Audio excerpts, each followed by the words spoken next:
আমরা সবাই কম বেশি ইয়ারবাডস ইউজ করে থাকি। ওয়ার্ল্ড হেলথ অর্গানাইজেশনের তথ্য মতে পৃথিবীতে প্রায় 1.1 বিলিয়ন মানুষ হাই ভলিউমের সাউন্ড শোনার কারণে তাদের শ্রবণ শক্তি হারানোর ঝুঁকিতে রয়েছে। এই ঝুঁকির পিছনে ক্লাব, কনসার্ট, বার এগুলো থাকলেও যারা এয়ারবাডস ইউজ করে তারা খুব বেশি ঝুঁকিতে রয়েছে। আজকের ভিডিওতে আমরা জানার চেষ্টা করব যে এয়ারবাডস কিভাবে আমাদের কানের ড্যামেজ করে থাকে এবং কি করলে আমরা এই ড্যামেজ থেকে নিজেকে বাঁচাতে পারবো। সো ভিডিওর মূল পর্বে যাওয়ার আগে চ্যানেলটা অবশ্যই সাবস্ক্রাইব করে নেবেন। ভিডিও ভালো না লাগলে আনসাবস্ক্রাইব করে দিতে পারেন। সো চলুন শুরু করা যাক।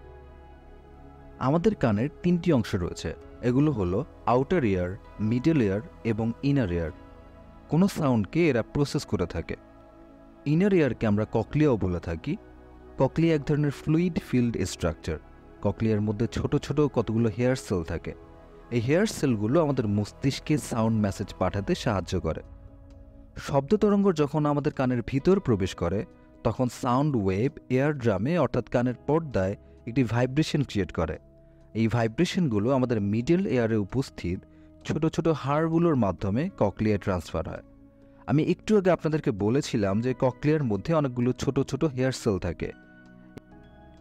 এই ভাইব্রেশন ফ্লুইড এবং ছোট ছোট হেয়ার সেলগুলোর মধ্য দিয়ে পাস হয়ে যায়। হেয়ার সেলগুলো ভাইব্রেশনকে সরাসরি ইলেকট্রিক সিগন্যালে রূপান্তর করে ফেলে। এই ইলেকট্রিক সিগন্যাল যখন আমাদের ব্রেইনে পৌঁছায় তখনই আমরা কোনো কিছু শুনতে পারি। যখন আমরা হাই ভলিউমে কোনো সাউন্ড শুনতে থাকি তখন সাউন্ড ওয়েভের ফ্রিকোয়েন্সি বেড়ে যায়, যার ফলে ককলিয়ায় উপস্থিত ছোট ছোট হেয়ার সেলগুলো জোরে জোরে ভাইব্রেট হতে থাকে।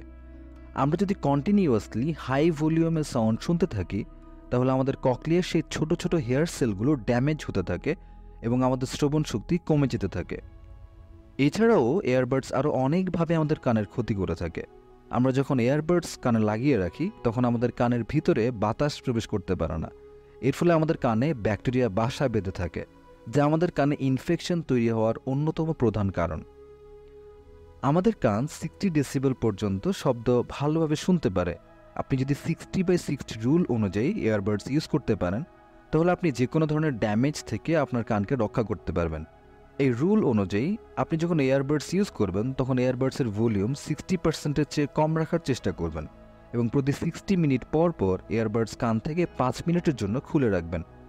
আই হোপ আজকের ভিডিও থেকে আপনি কিছু না কিছু জানতে পেরেছেন। কোনো প্রশ্ন থাকলে বা আমার কোনো ভুল হয়ে থাকলে অবশ্যই কমেন্ট বক্সে জানাবেন। আর যাওয়ার আগে আমার চ্যানেলটি ঘুরে দেখার অনুরোধ রইল। ধন্যবাদ।